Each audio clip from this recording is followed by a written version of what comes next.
everybody. Welcome to the groundbreaking for the Commonwealth Club's building. Welcome, welcome. Good afternoon, everyone. Can I have everyone's attention, please? Shh.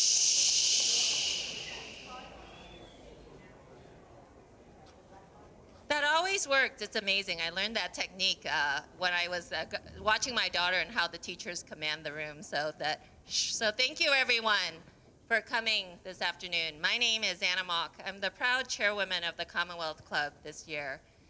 You can tell this is going to be a great program when you can't get the room to focus because everyone's having a good time already and we're just getting started.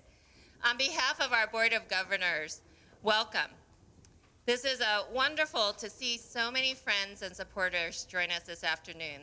Thank you for taking time to celebrate with us at this momentous occasion. The Commonwealth Club has had a very long history, and we've had a lot of firsts in our 111 years of existence. And interesting enough, this is the first time we've ever held a groundbreaking to welcome really our first home that we can call our very own in our long history. So thank you all for being a part of that.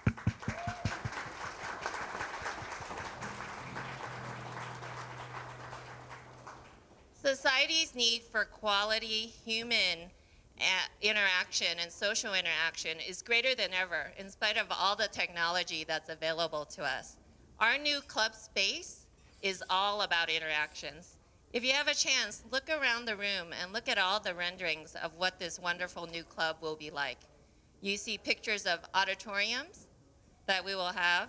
You'll see different meeting spaces, wonderful reception areas, a production studio for our TV, radio, and internet broadcasts, and most importantly, a warm and welcoming environment that's going to be created for our members and the community at large, where we can gather and participate in learning and discussing and dialoguing on the important issues of the day.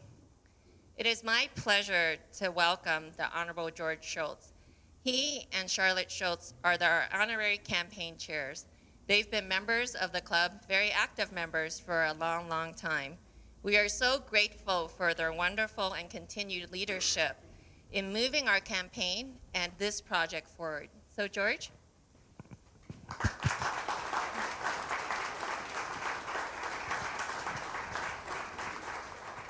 Thank you. It's great to have this ceremony and a privilege to take part in it. Don't just look around, look at the picture. That's what it's going to be. Okay. It's wonderful. Now, I think this is an important moment, not just for the Commonwealth Club and San Francisco, but this is an important moment in the history of democracy. Let me explain to you why I say that. I'm wearing a tie that Ronald Reagan gave me back in the primaries, and it says on it, "Democracy is not a spectator sport." Very nonpartisan statement. Now, why is that? Why do I say that? Well, first of all, you got to participate. There are various ways to participate. You can run for office, you can serve in various posts, federal, state, local governments, and that's participation. But most people participate as citizens. And that's an important responsibility in a well-functioning democracy. It's up to people to find out about the issues, to be willing to listen and learn, take in factual material, listen to arguments, see how other people feel, talk about it. Those are essential ingredients in making a democracy work. And the Commonwealth Club is an outstanding example, I think perhaps the leading example around our country, of a place that promotes that idea. If you are lucky enough to be invited to speak at the Commonwealth Club, as I have been a few times, I'm sure every speaker does the same way. You say to yourself, this is a serious group of people. So think it over. Have something worthwhile to say. Be careful. don't try a lot of baloney because they'll see right through it. You've got to be careful what you say, be fact-based. You know you're going to get good questions. It's not going to be some person getting up and making a speech. It's going to be people writing them out. There's going to be a moderator who sifts through them and asks the questions. And the questions are not gotcha type questions. They're questions that explore more deeply what it is that you're talking about. So this is a process of education. It's a process open to people to come, to listen, to learn, to be a better citizen. So I think in this sense, as I've said, this is an important moment in the history of democracy because it provides for the Commonwealth Club a new home. It's going to be a wonderful place.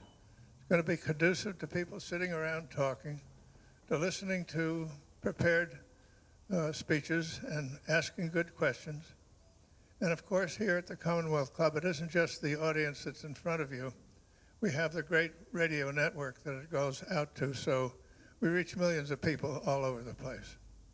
So I think this is a great moment, and I'm proud to be here involved in it. And now I have a great pleasure. We have in San Francisco many blessings, but one really important one is we have a terrific mayor. So we have the great privilege of having him here, and my great privilege to introduce to you Mayor Ed Lee.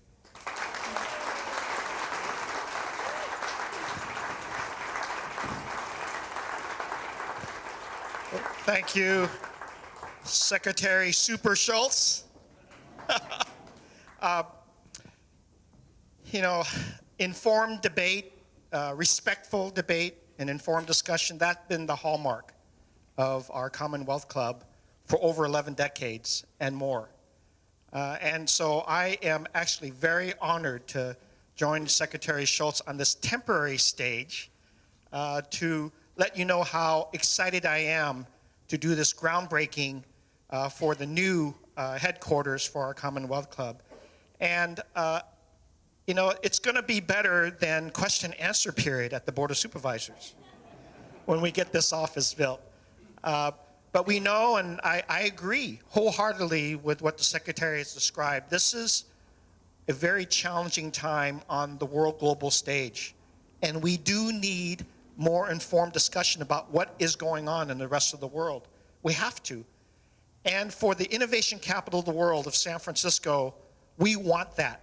We want that information because we are a global headquarters for a lot of companies, but we are also the home of so many people who want to be better informed of what's going on in the rest of the world, not just for investment purposes, but also to understand our role in this entire world. We are a global city. We must be kept better informed. That's why we have fantastic educational institutions between our USF, our Stanford, our Berkeley, our UC San Francisco. Our educated public needs to have better information, and we want that information centered with our Commonwealth Club and have that vigorous debate. I happen to be very, very fortunate to be the mayor of this city, but everywhere we go, people want more information, and they deserve it. So I'm glad to be here, and just shortly, and perhaps a little over a year, we'll not only be standing in a fantastic center, but it will be the greenest center that we could possibly have. LEED Platinum is the standard in which Commonwealth Club has said that they want to honor what we have done at the Exploratorium and with companies like Salesforce and Autodesk that are right around the corner from this very office. To really be a part of the greenest offices in the entire world right here on the waterfront of San Francisco is another great accomplishment that I want to say thank you to the Commonwealth Club in doing, and to all of their partners. I want to say thank you to Todd and all the people that are heading the fundraising for this. They need our help. They want to make sure that they get the highest amount that they can because they want to be the greenest, and we want to showcase that we can have the best public dialogue in the most greenest building along the waterfront that we can. This is what being in San Francisco really is all about. Physically being here, being part of a great community of people that want to be here, and to suggest to you that we want to have the highest standards. This is the blessing that I have for the Commonwealth Club, and I look forward to being here at the opening of this in hopefully a short year. We'll do everything we can from the permit side to make sure this is fast-tracked. It deserves to be. It deserves to be. And to honor all the fundraising that is all privately financed. I know what private money does, and they can only say, please, if we put up the money, would you fast-track our ability to be able to do this? We will honor that commitment because we know how valuable this is. So congratulations. Thank you, Secretary, for initiating this. It's my honor to join you and to make sure that we have a home for our Commonwealth Club for another 12 decades. Thank you very much.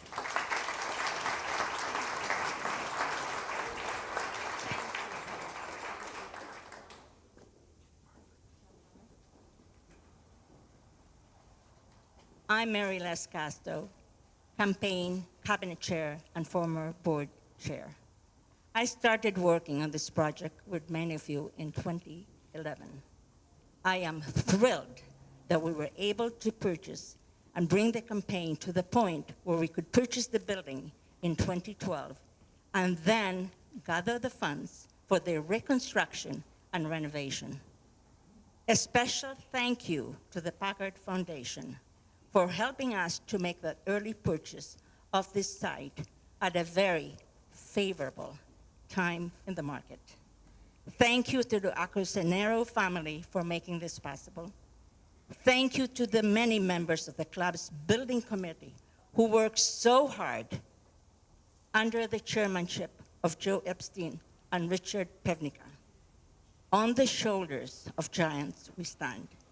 I especially want to thank Bill Bose, whose $1 million pledge pushed the start button. Bill, you never hesitated when Gloria and I came to ask you. Thank you from all of us. And thank you, everyone, for your support. And finishing line chair, John Farmer. Thank you, Maryles.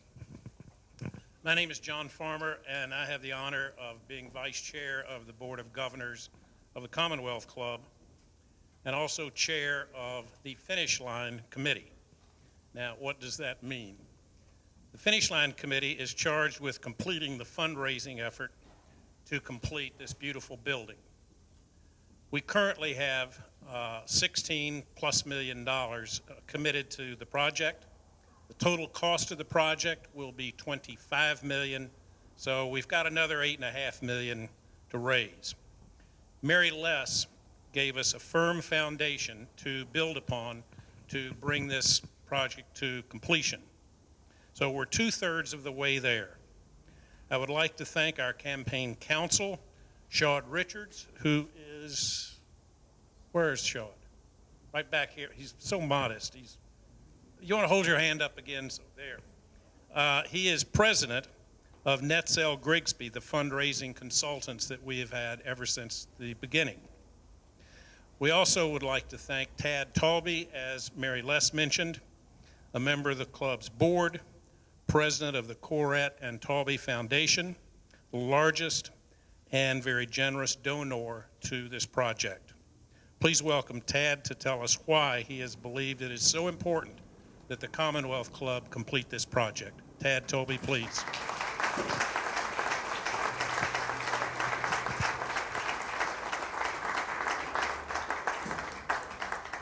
Thank you. Kind of hard to follow George Shultz and Ed Lee. Anyway, greetings to all of you. This is really a thrilling moment for all of us that have been involved with the club during these years of finding this, what will be an incredible facility for the club for, for many years to come. Excuse me, I'm gonna put on my glasses here. I'm older than I thought I was. Jeff, maybe you could come up here and join me, please. Jeff Farber is essentially my partner. He's the CEO of the Corrette Foundation. He has worked with me on many, many projects. He's been extremely helpful in terms of the Corrette grant commitment to this wonderful facility. I think that without having the Corrette Foundation join the Taube Foundation, it would probably not have been possible for us to get to this point in the campaign where we could celebrate, this groundbreaking, which the board of the Corrette Foundations, whom I represent, is very thrilled about. I'm overjoyed. I just want to kind of maybe for a moment go to a slightly different area of discussion. I have been a member of the board. I want to tell you about the discussion that I had with Gloria Duffy that got me on the board. I met with Gloria a number of years ago, and she said, I think you'd make a wonderful board member. And I said, Gloria, I'm a terrible board member. I don't go to board meetings. And she said, well, look, you can be very helpful without going to board meetings. And I think today she has been vindicated.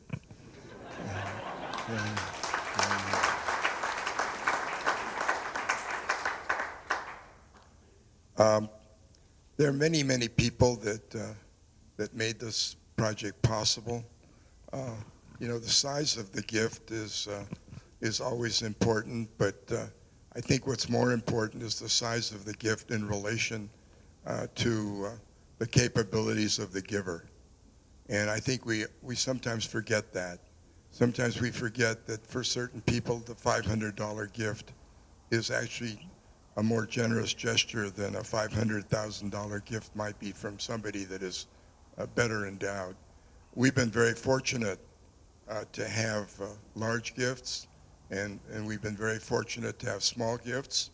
I've been asked today to recognize some of the donors, and I will do so. I just want to make sure that everybody keeps in mind that all of us that have given gifts to this great project have done so with enthusiasm, with, I think, great leadership. Gloria has, really, I just can't say enough for, people say, well, why did you do it? I did it because Gloria Duffy told me I had to do it, okay? She is a superb leader.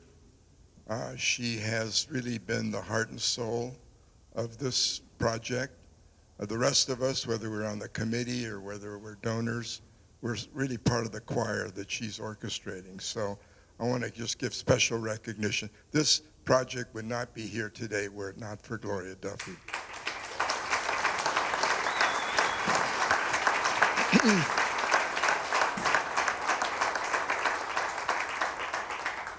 So some of the other members of the choir are Bill Bowes. Bill is back there, I believe. Arthur Rock and Tony Remby, who've been longtime supporters of the club and other charitable activities in San Francisco. Kaiser Permanente. We have a very generous member of our board who has anonymously made several large gifts. So here's to Anonymous. The Hewlett Foundation and Barney and Barbara Osher, the Irvine Foundation, Eric and Wendy Schmidt, the Chevron Corporation, Pitch and Kathy Johnson,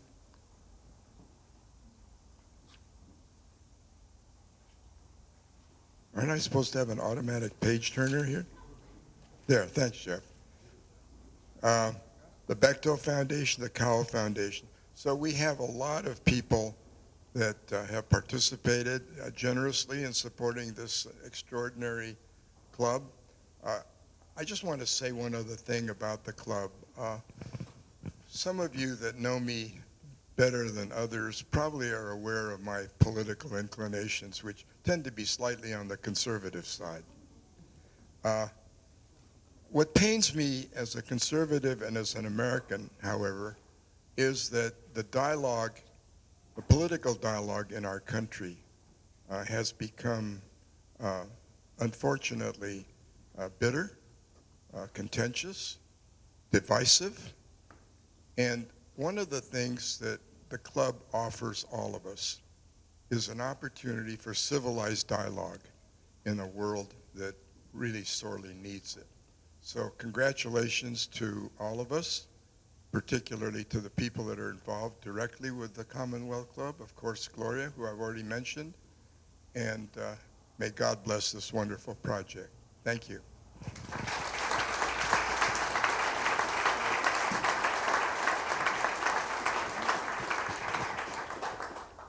And now, to give us some words of prayer and benediction that go beyond my short message, Rabbi Doug Kahn and Father Steve Prevet. Please come forward. Here you go, Rabbi. Keep it short.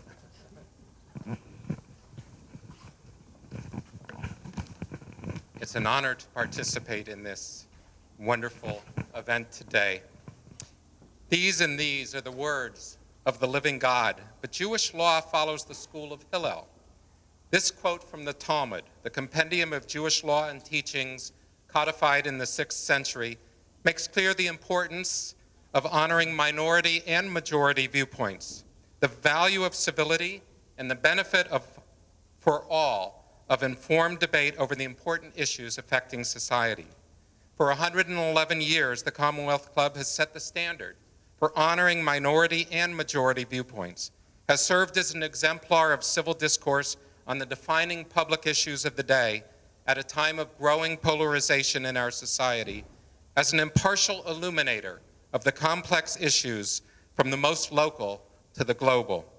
We rejoice in your coming to our neighborhood. Next door, in fact, is our offices, and look with great anticipation to future partnerships on areas of mutual interest. May the Commonwealth Club's visionaries, supporters, and all who work on this project be blessed with continued inspiration, safe construction, and the knowledge that our entire community will benefit from what transpires in your new home. In the Talmud, Rabbi Ben Zoma says, "Who is wise? One who learns from every person. As it is stated in the Psalms, from all my teachers I have grown wise, for your testimonials are my meditation." My experiences with the club have always supported this view. Whether we agree with the speaker or not, we can learn and do learn from every one of the hundreds of top quality presentations each year that fill a canvas and a globe. May your future continue to shine brightly on our neighborhood, our city, our region, our country, indeed our entire world, as you shine a light and make our world more intimate in the process. Let me conclude with a traditional blessing reserved for the special occasions in our life, the first occasions in our life, and today is both. Baruch atah Adonai, Eloheinu melech haolam, shehechianu, v'kimanu, v'higianu lazman hazeh. Blessed are you, Adonai, our God, ruler of the universe, who has given us life, who has sustained us, and who has brought us to this very special moment. Amen. Thank you.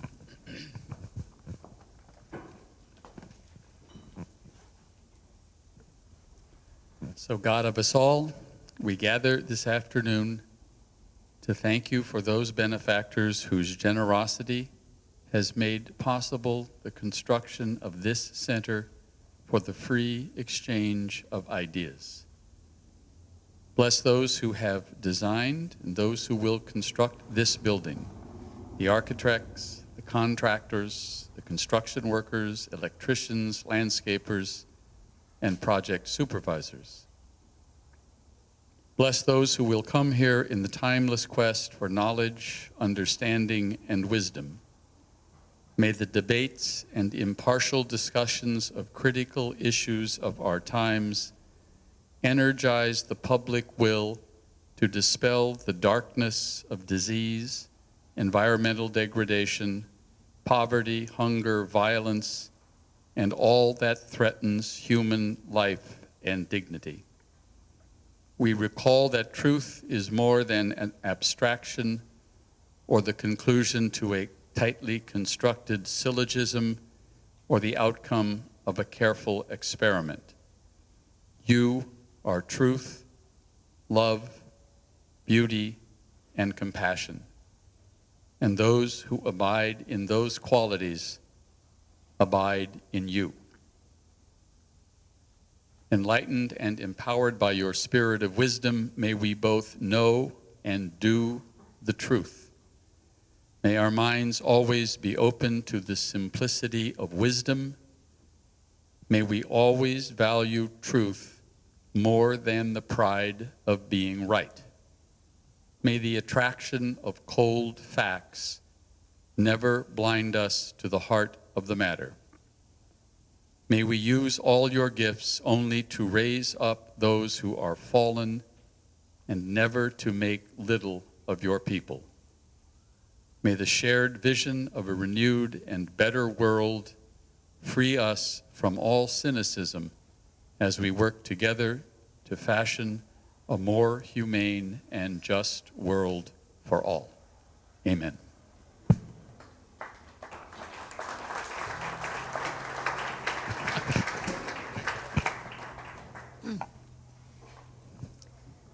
Hi, everyone. Can you hear me? Some of you know that the founders of the Commonwealth Club in 1903 chose as its name the Agora. The Commonwealth Club came later. The Agora in Greek life meant a gathering place, a place of assembly, and it was the center of life in the Greek city. This site already feels like our Agora here in San Francisco, but with a light and open and beautiful glass face out to the Embarcadero, which is what will be here and which will invite the community in for talks and debates and cultural events. Often when the leadership of an organization changes, its priorities change. A home of its own has been a goal of the Commonwealth Club leaders for at least 40 years. In fact, it's mentioned back in the editorial in the San Francisco Chronicle in 1903 that called for the founding of the Commonwealth Club. Shirley Temple Black, as president of the club, established the first formal building committee back in the early 1980s, and many others have served on other building committees over those 40 years. The continuity across generations of club leaders has brought us here today. And it is remarkable. Few other organizations would be capable of such a sustained effort. There are many people to thank, all of those who've spoken here today, the Shultzes, Mayor Lee, our chair Anna Mok, John Farmer, Maryles Casto, the Board of Governors, all the donors, Gensler Architects, Leddy, Maytum, Stacy, our architects, Steve Tipping, our structural engineer, Steve Oliver, our contractor, who I see right here. Bank of America, helping us with a bridge loan until we finish raising funds. Charles Salter, our acoustic engineer. Tom Christian, who is our broker, who helped us buy this place. The San Francisco Planning Department. The club staff, especially Nick Leon, our CFO, who first looked at that large rent item in our budget and said, we've got to do something about this. And Piper Kujak, our project manager, our development department, our volunteers. Greg Dalton, one of our vice presidents, and his family for ongoing leadership and support for the club now for many years. Bill Adams, the great-grandson of our founder, who was on our board until his untimely death a few weeks ago. Shirley Temple Black and her family. The entire Commonwealth Club family, which, as one old friend once told me, has deep roots and broad branches in the community. It is the broad support for the club in this community that has made this project possible. So groundbreaking usually has some kind of symbolic gesture to signify the start of the construction project. Several people here today have asked me, are we going to break something or shovel something or do something symbolic? You all know how events at the Commonwealth Club always start with the club's famous gavel. So today we are starting a program of a different kind, and we're going to do it in the unique Commonwealth Club way.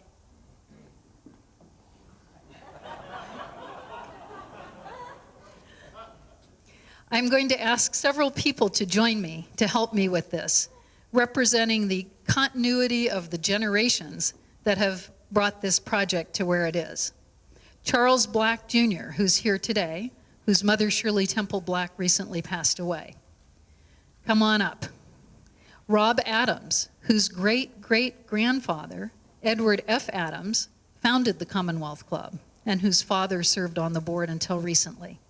Chuck Travers, whose dad was a longtime member of the club's board, and at every board meeting used to say, the club needs a building, the club needs a home of its own. He's no longer with us either, but Chuck, come up and join us. And Joe Epstein and Richard Pivnicka, co-chairs of the last building committee the club will ever have, which is the one that has brought this about.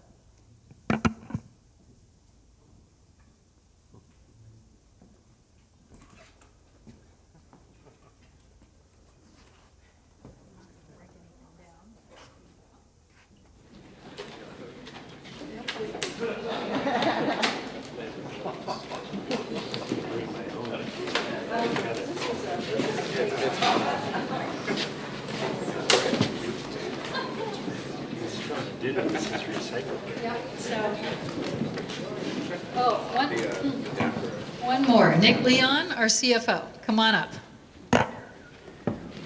Now, Nick, I'm going to ask you to hold on to this beam right here. We have tested this to make sure it's okay. Come on up, gentlemen.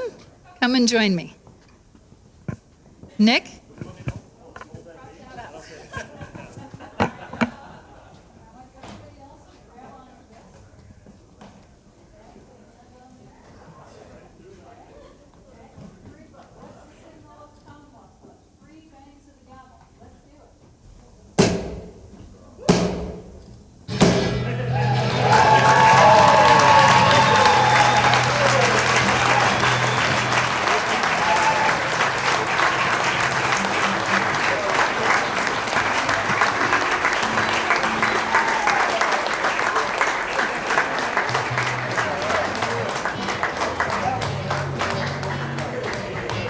Now let the party begin.